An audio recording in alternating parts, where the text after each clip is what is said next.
அதுக்கு மேலே வந்தாங்கன்னா சென்சார் மூலமாக சவுண்ட் எடுத்துப்படும்.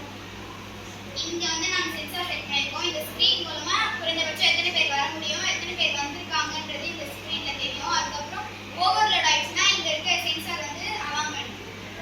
எங்கள் ப்ராசஸ்னால பஸ்ஸில் போகிற பேசஞ்சர்ஸ்க்கு ஃப்ரீயாக இருக்கும், எந்த விபத்துமே நடக்காது. நன்றி.